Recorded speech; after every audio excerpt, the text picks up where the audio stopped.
سلام تخطاتل تزا channel سمي دكتور سامسون ماكل تسقاي فعل تزا channel نزقبرم مسرعتات نابزون مبصحي خفتيا كم اون محبراوي قطباوي بوليتيكاو كنتات نابرانا الجامعين مبركات سلازي شير سابسكرايب مقباراي تحمقو نلو مدما بزعباتي بتعما اكات اكوينو زلو قداي من النتحيزة ميسيالله مانتان ناي حبار رديت كلونا مجمريا بزعبا مننت انتاي مالتي كزعربي دحريوتم عند بحرنا مننتات تقيسه ابتم زلونا عينت مننت بفلاي دما توما كاتعت خوينوم دلونا بزوان بزعبا بهلاو مننتن هاجراو مننتن تقيسه حلف يلون اقداسي سلوزقونه بزعبا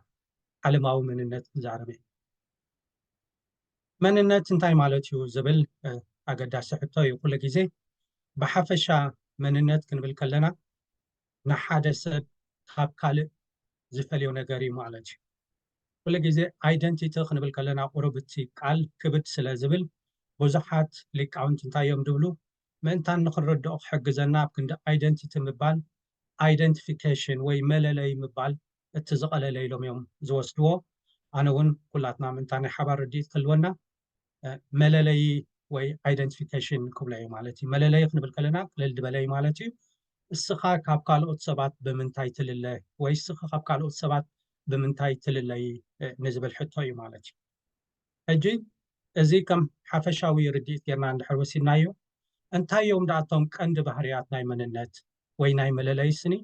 እንታይ እዮም እቶም ቀንዲ ባህርያት እንድሕር ኢልና ሰለስተ ክንርድኦም ዝግባእ ነገራት ኣለዉ እቲ መጀመርያ መንነት ክንብል ከለና ኣብ ፍልልያት ዝቐውም ነገር እዩ መንነት ኣብ ፍልልያት ዝቐውም ነገር ይኽብል ከለኹ ኣነ ናተይ መንነት ኣለኒ እንድሕር ኢለ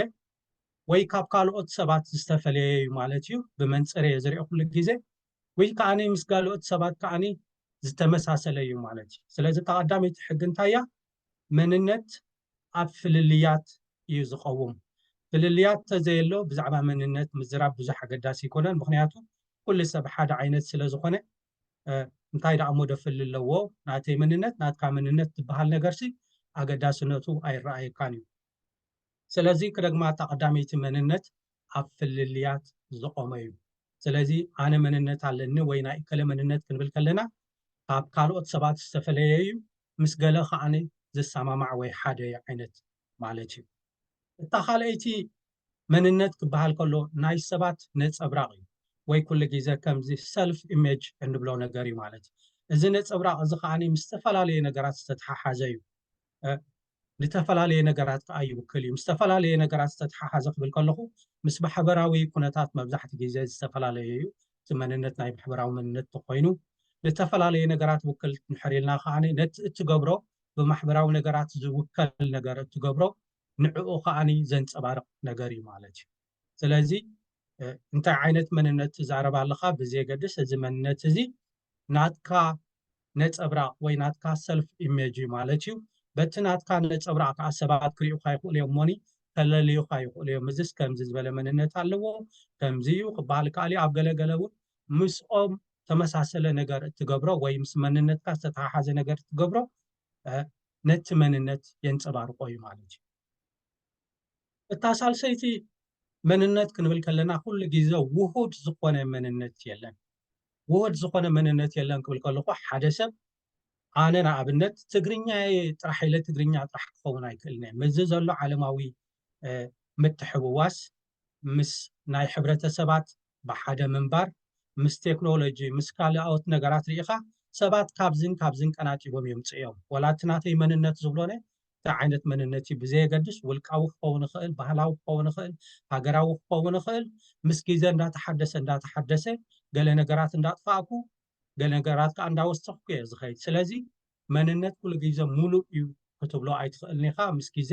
እንዳተለወጠ እንዳተሓደሰ እዩ ዝኸይድ ሓደ ሰብ ከዓ ሓንቲ መንነት እዚኣ ጥራሕ ኣላቱ ክትብሎ ኣይትኽእልን ኢኻ ስለዚ ብዙሓት ሊቃውንቲ እንታይ ይብሉ ካብ መንነት ኢልና ክንዛረብሲ መንነታት ኢልና ተተዛረብና ይሓይሽ ይብሉ ምክንያቱ ካልእ ተተረፈ ሓደ ሰብ ናይ ውልቁ መንነት ኣለዎ እቲ ፐርሰናል አይደንቲቲ እንብሎ ናይ ባህሉ ውንነት ኣለዎ ነቲ ባህሉ ዝውክል መንነት ማለት እዩ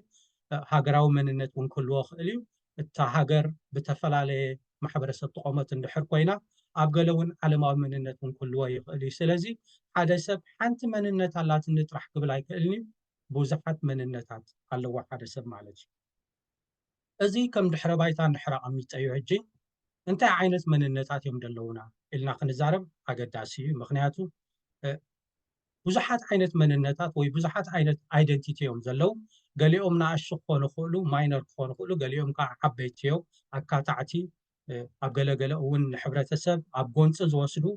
ምናልባሽ እውን ኣብ ምርድዳእ ዝወስዱ እውን ክኾኑ ይኽእሉ እዮም። ኣብ ሓበራዊ ስራሕ፣ ኣብ ሓበራዊ ፍቕሪ፣ ኣብ ሓበራዊ ዕማም ዝወስዱ እውን ክኾኑ ይኽእሉ እዮም ማለት እዩ። ሕጂ እንታይ ዓይነት መንነት ኣለውና እንድሕር ኢልና ንኣብነት ውልቃዊ መንነት ኣሎ፣ ፐርሰናል ኣይደንቲቲ ምስ ሰባት ዝኸይድ ማለት እዩ። ሓደ ሰብ ብመንፅር ግዜ ትሪኦ እዚስ እዚ መንነቱ ዘይቀየር ዓይነት ትብሎ። ናይ ፆታ መንነት እውን ኣሎ፣ ጀንደር ኣይደንቲቲ መቸም ጓልን ወድን ሓደ ኣይኮኑን፣ ተፈላለየ ዓይነት ኣብ ብዙሕ ባህርታት ኣለዎ። ስለዚ ናይ ፆታ መንነት እውን ኣሎ። እቲ ፕሮፌሽናል ኣይደንቲቲ ዝበሃል ኣለዎ፣ እቲ ናይ ፕሮፌሽናል ወይ ምስ ስራሕ ዝተተሓሓዘ መንነት እውን ኣሎ። ሓኪም ናቱ ክኸውን ይኽእል፣ መምህር ናቱ ክኸውን ይኽእል፣ ነጋዳይ ናቱ ክኸውን ይኽእል። እዚስ ነጋዳይ እዩ፣ እዚስ ገለ እዩ ትብለሉ ዓይነት እቲ ፕሮፌሽናል ዝበሃል ኣይደንቲቲ ኣሎ። እቲ ካልእ እውን ናይ ሃይማኖት መንነት እውን ኣሎ፣ እቲ ሬሊጅስ ኣይደንቲቲ ዝበሃል እውን ኣሎ። እቶም ዓበይቲ መንነታት ክርስቲያን፣ እስላም፣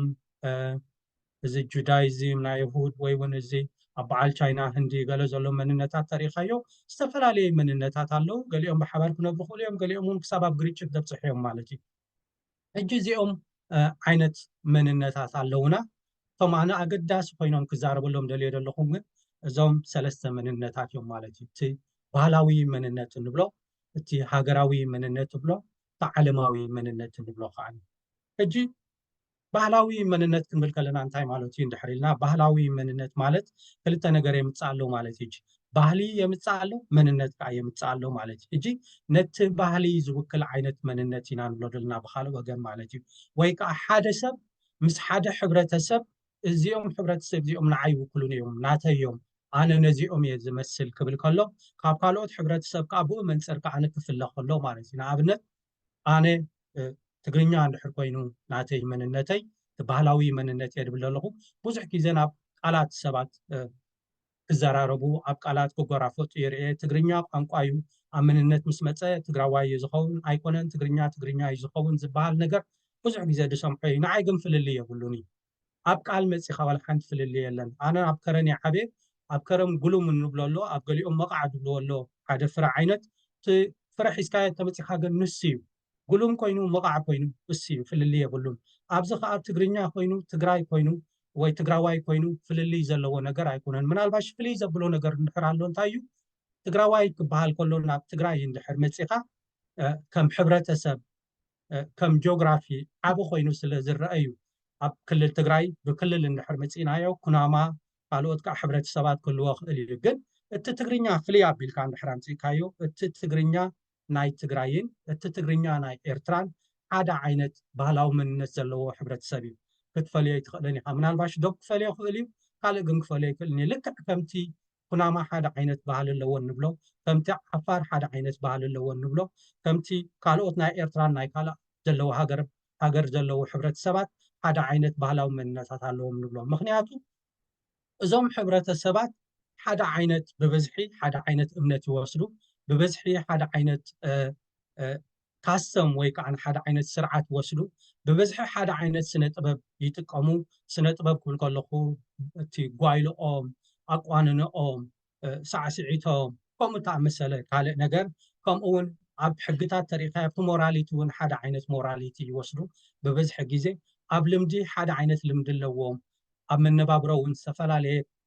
ሕብረተሰባት ወይ ኣብ ዝተፈላለየ ቦታ እኳ እንተለው ዳርጋ ሓደ ዓይነት መነባብሮ ዘለዎም ሕብረተሰባት እዮም። ስለዚ እዚኦም እቶም ናይ ሓባር ባህላዊ መንነት ዘለዎም ሰባት እዮም። ነንሕዶም ብመልክዕ ባህሊ ክትሪኦም ከለካ ከዓ እቶም ዝተቀራረቡ ዓይነት ሰባት እዮም። ኣብ ውሽጢ ሕብረተሰባት ኩሉ ግዜ ግን ከምዚ ወላ ኣብ ውሽጢ ባህላዊ መንነት ሳብ ካልቸር እንብሎ ኣሎ፣ ከም ንኡስ መንነት እንብሎ ኣሎ። ኣብ ኤርትራ እንድሕር መፂና ኣብቲ ከበሳ ዘሎ ኣብቲ ሰሜናዊ ከበሳ ዘሎ ትግርኛን ኣብቲ ደቡባዊ ከበሳ ዘሎ ትግርኛን ብሕልፊ ኣገለገለ ቁሩብ ናይ ሳዕስዒት ፍልልያት ክህሉ ክእል እዩ። ቁሩብ ናይ ላህጃ ፍልልያት ክህሉ ይኽእል እዩ እዚ ግን እቲ ሕብረተሰባት ተፈላለዩ ማለት ኣይኮነን ልክዕ እውን ኣብ ትግራይ ዘለዉ ሕብረተሰባት ናይ ትግርኛ ሕብረተሰባት ብፍላይ እየ ዝብል ዘለኹ ምስ መፀኻ እውን ከምኡ ስለዚ ኣፍሪቃ ከም መብዛሕትአን ሃገራት እቲ መግዛእታዊ ዶባት ስለ ዝቆረፆም እምበር እዞም ሰባት እዚኦም ተፈላለዩ ባህላዊ መንነት ኣለዎም ማለት ኣይኮነን ግን ኣብዚ ሓደ ከነፅሮ ዝለሊ ነገር እንድሕር ኣሎ ባህላዊ መንነት ኩሉ ግዜ ባህላዊ ወይ ከዓኒ ሕብረተሰባዊ እምበር ፖለቲካዊ ኣይኮነን ኣብ ፖለቲካ ክትመፅእ ከለካ ምናልባሽ ንፓብሊክ ዲፕሎማሲ እንብሎ ነገር ንምትሕብዋስ ፍቅርን ምፍጣር ንካልኦት ከምኡ ዓይነት ነገራት ጠቕመካ ክእል እዩ ተዘይኮይኑ ግን ምስ ኣብ ትግራይ ዘለዉ ሰባት እቶም ትግርኛ ተዛረብቲ ዝብል ዘለኹ ሕጂ እውን ምስኦም ሓደ ፖለቲካዊ ፓርቲ ኣቆይምካ ናብ ኤርትራ ክትወዳደር ኣይትኽእልን ኢኻ ምስቶም ኣብ ኤርትራ ዘለዉ ትግርኛ ሕብረተሰባት ተዋሂድካ እውን ሓደ ፖለቲካዊ ፓርቲ ኣቆይምካ እውን ኣብ ትግራይ ክትወዳደር ኣይትኽእልን ኢኻ እዚ እቲ ፖለቲካዊ እዩ ማለት እዩ ምናልባሽ እዚ ክብርሃልና ዝኽእል ኣብቲ ሃገራዊ መንነት ምስ መፃና እዩ ማለት እዩ እቲ ሃገራዊ መንነት እንታይ ማለት እዩ እንድሕር ኢልና ሃገራዊ መንነት ከዓኒ ከመይ ገይሩ ሓደ ሰብ ምስታ ሃገር ምስታ ስቴት ንብላ ዘለና ብፍላይ ኣብ ኣፍሪቃ ተን ሃገራት ዝተፈላለየ ሕብረተሰብ ስለ ዝጥርንፋ ከመይ ገይሩ እዩ ምስታ ሃገር ዝፅጋዕ ወይ ምስታ ሃገር ዝተሓሓዝ ዝብል እዩ እንታይ ዓይነት መንነት እታ ሃገር ኣለዋ እንታይ ዓይነት እቲ ሕብረተሰብ ከምስታ ሃገር ብናይ ኮንዲሽን እዩ ምስኣ ክላገብ ወይ ከዓኒ እዚስ ናተይ እዩ ክብሎ ዝኽእል ነገራት እሱ እዩ ማለት እዩ ምናልባሽ ኣብዚ ምስታ ሃገር ብናይ ኢኻ እስኻ ናትካ ኣይደንቲቲ ተራኽቦ ንዝብል ነገር ብዙሕ ነገር ኩሉ ክእል እዩ ብሓፈሻ ብዛዕባ መንነት ምስ ዶክተር ህያብን ዶክተር ጨፈናን ኣስፍሕ ኣቢልና ተዘራሪብና ነርና እቲ ሙሉእ ቪድዮ ክሰምዕዎ እንድሕር ደሊኹም ኣብ ዲስክሪፕሽን ክገድፈልኩም እየ ንህጂ እስከ ዶክተር ህያብ ዝበሎ ንስማዕ خليلة تقبل نزح حتى أنت داخل من لسانك أنت خيلنا مالك كلنا ناتنا ريليشنشيب كستايكن انتربريت ببناتنا رادار انتربريت نقول نقول أنا بخمية أنا حجرت بهالعمل نتاب كولونيال سفترة نقول إحنا بوردر استخبت نتاب حدا من قصة راح حجر بخمية ريليت تقبل تعانت ريليشنشيب على حجي إذا ريليشنشيب زي سقاب زحلوه تحجر عاوز بها من الند بها مسافر له مالك ريليشنشيب متلقى بت philosophical understanding نايت خصائص انت دارينا يوان ات relationship انت داري جبت تقورن تخنكا انا مزا حجرت بحال عمل بدوب استخبت حجر وخون عينت relationship يبلين تخون ركب يبلين مسار ريليت كدبر ايتلن يزبل انت دا interpretation انت اللي ات nation state بحال عمرو بملو ريجكت تقورن لخما وين قورن لنا مالك كما عزبلنا له نزي nation state بحال reject عزبلنا له كالوت means ناي social organization كنفتش كنجمرينا أمن تاينا تتأرميفنا كنا بردا social بخمينا organize كنقبرنا حبرة سرنا أب ethnicity تستطرنا خاصايدين هنقبر ولا خالوت نتايم معنا كتورنا فولاد خلو بعد ساعات تبل كسائر كنتيت مثلا ما the construction of a nation state تبعها the very relationship not comes to states لدقنه not كأي relationship كا individual interpretation كله خل قليهم بجروب درجة والنات free دبله interpretation كله مخل أجنع open مدرسكو حجراونا relationship حجراو من النت على النادي يصير كتير إذا مستح حجرت بهالأمر أنت ده relationship أنت اللي كانوا حجراو من النت على مات انتهي يتمنى النت قالوا خنا سب بعد define كبرت على خا interpret كبرت ما تدا ولا relation يلن reject يقولوا أنت ليش كان فزي ما يقولون nation state بهالأمر زبل أنت ده استاي مسيرة nation state أنا حجراو من النت reject كبر على الستة ويكذا يعني ما لذي هجى خمسة قتلات أنا حكى انتهي متهم حجراو من النت فترة ولا إرسال تمسني كمان they are not relationships they are not discursive field السينما نحنا بدرجة حجر كن حزام ندلي انتم بدرجة حجر كن حزام ندلي يوم نقرأت ما من البعض من قصدي دولول بالولا وننزل العمل على الله تصوبين تذبح العمل power معنا في لوعله كبدوبات تسحزر كفون خيل كبدوبات وزي وكله ورسز على تايت خيل فون معنا دولولا وننزل كم حدث أمارة أمرنا national identity تداخل ويان تخيلنا نتلو لا ندع من كفالنا حبرة السب كان يكون حجر حبرة السب مالتي international identity subscribe قبل لكم دعينا national identity ما هاجراو مننت كسر حلوم كل جزء يسر حيوم هاجراو مننت كسر حويلهم زقبروا خاني تنكبرتات عند حرال اليوم لتنكبرتات عبيت مرتات يمهرونيو ንኣብነት ኣነ ብዓዲ እንግሊዝ ኣለኹ እንግሊዝ ፋንዳሜንታል ብሪቲሽ ቫልዩስ ዝበሃሉ ኣለዎም ነታ ሃገር ይውክላ እየን ዝብልዎን እሞ ኩሉ ሰብ ነዚአን ክፈልጠን ኣለዎ ዝብልዎን እሰን ከዓ እተን ሓሙሽተ እቲ ዲሞክራሲ ዝብልዎ ሓደ ማለት እዩ እቲ ግዛኣተ ሕጊ ካልኣይ እቲ ውልቃዊ ናፅነት ናይ ሰባት ሳልሳይ እቲ ሕድሕዳዊ ምክብባር ራብዓይ እቲ ሓምሻይ ከዓኒ ተፀዋርነት ንኻባኻ ፍልይ ዝበሉ ሕብረተሰብ ማለት እዩ ሕጂ ኣብ ዓዲ እንግሊዝ እዘን ሓሙሽተ ፋንዳሜንታል ብሪቲሽ ቫልዩ ዝብልወን ሰባት ክመሃረን ይደልዩ ኣብ ቤት ትምህርቲ ይእትውወን ኣብ ካሪኩለም ይእትውወን እዚአን ከዓ ነተን ሰባት እንዳማዕበለ በዚአን እንዳዓበየ ይኸይድ ስለዚ ሃገራት ከዓ ዝበዝሐ ግዜ ሰባት ከም ዝበልክዎ ብተፈላለየ ነገራት ምስቲ ሃገራዊ መንነት ይተሓሓዙ እኳ እንተኾኑ ኣብ ቤት ትምህርቲ ኣብ ካሪኩለም ይእቲኻ ከተምህሮ እውን ዝከኣል እዩ ነዊሕ ግዜ ዝወስድ ምዃኑ ግን ርድእ እዩ ነዚ ብዙሕ ግዜ ሓደ ዕንቅፋታት ይመፅኡ እዩ ምክንያቱ ከም ሃይማኖት ናቱ ዝኾነ ዕንቅፋት ኣለዎ ከም እቲ ባህላዊ መንነት ገለ ሰባት እውን ናብቲ ባህላዊ መንነት ጥራሕ ስለ ዝጠብቁ ሃገራዊ መንነት እውን ስለ ዘይቅበልዎ እዚ ናቱ ዕንቅፋት ኣለዎ ግን ዜርካ እታ ሃገር ናታ ዝኾነ ክልል ናታ ዝኾነ ልዕላውነት ናታ ዝኾነ ቦርደር ስለ ዘለዋ ኣብታ ሃገራዊ መንነት በዚ እውን ክትፅጋዕ ትኽእል ኢኻ ማለት እዩ ከም ኣብነት ንሪኦ ነገር ንምሕር ኣሎ ብብዝሒ ኩዕሾ ክትፃወት ከላ ሓንቲ ሃገር ተቀዳዳማይ ክቀዳደም ከሎ ኣብ ሳይክል ኣብ ካልእ ነገራትን ነታ ናትና ሃገር እንብላ ናትና ቦርደር እንብላ ኢና ንድግፍ እዚ ሓደ እቲ መርኣያ ሃገራዊ መንነት እዩ ማለት እዩ ፈቲና ፀሊእና ስኒ ኣብ ብዙሕ ነገር ኣብኡ ገፅና ንፅጋዕ ኢና ኣብዚ ኣብ መጨረሽታ ክጠቕሶ ዝደሊ ካልእ መዓልቲ ክኸብሮ ህየ ኣብ ሃገራዊ መንነት ክንብል ከለና ክልተ ዓበይቲ ኣእምር ኣለው እቲ ሓደ ናሽናሊዝም ወይ ሃገራውነት ዝበሃል እዩ ማለት እዩ ካልኣይ ከዓ ፓትሪዮቲዝም ወይ ሓርበኝነት ዝበሃል ነገር እዩ ብሓፈሻ ክንሪኦ ከለና እቲ ናሽናሊዝም ማለት ብኔጌቲቭ ዝርአ ኣብ መብዛሕትአን ሃገራት መንግስታት ወይ ሕብረተሰባት ብመንፅር ካልኦት ሕብረተሰባት ዝርእሉ ንሕና ንሳቶም ኢልካ ትፈላለየሉ መገዲ እዩ እቲ ሓርበኝነት ዝበሃል ከዓ ዝበዝሐ ኣብታ ፍቅሪ ሃገርካ ከመይ ጌርካ ተፍቅራ ከመይ ጌርካ ተማዕብላ ከመይ ጌርካ ብላዕሊ ተብፅሓ ናብ ዝብል ሓሳብ ዝተመርኮሰ እዩ ካልእ መዓልቲ ብብዝሒ ክዛረበሉ ክፍትን እየ ነዚ እቲ ሳልሳይ ሎሚ ክዛረበሉ ዘለኹ መንነት እቲ ኣገዳሲ መንነት እቲ ዓለማዊ መንነት ወይ ግሎባል ሲቲዘንሽፕ ዝበሃል እዩ እዚ ኣብ ውሽጢ ዓዲ ዝብገስ እኳ እንተኾነ ናብ ኣከባቢኻ ዘለካ ራእይ ኣብ ኣከባቢኻ ዘለካ ፅልዋ ኣብ ኣከባቢኻ ዘለካ ንቕሓት ዝብገስ ኮይኑ ክሳብ ኣብቲ ርሑቕ ካባኻ ርሒቖም ዘለዉ ሕብረተሰባት ኣብ ካልእ ዓለም ብኸመይ ትሪኦ ብኸመይ ኣስተዋፅኦ ክትገብር ትኽእል ዝብል ሓሳብ እዩ ንኣብነት ኣብዚ እዋን እዚ ኣብ መንጎ እስራኤልን ኣብ መንጎ ፍልስጤምን ኩናት ኣሎ ፖለቲካዊ ስነ ሓሳብ ኣብኡ ወይ ፖለቲካዊ ጠንቂ ናይቲ ዘሎ ብዘየገድስ ህፃናት ይሞቱ ኣለዎ ካብ ክልቲኣት ወገናት ምዞም ህፃናት ከመይ ጌርካ ትደናገፅ ከመይ ጌርካ ናይ ሰብ ሞት ናይ ሰብ ሕማቕ ነገር ከመይ ገይሩ የሕዝነካ ኣብ ዝብል ኣምር ዝብገስ እዩ እዚ እቲ ዓለማዊ መንነት ንብሎ ማለት እዩ እቲ ምድንጋፅ እዩ ሓንሳብ ሰባት ስለምንታይ እዮም ሃገሮም ገዲፎም ካልእ ዝድግፉ ዝበሃል ሕቶ ብዙሕ ግዜ ዝመፅእ እዩ እዚ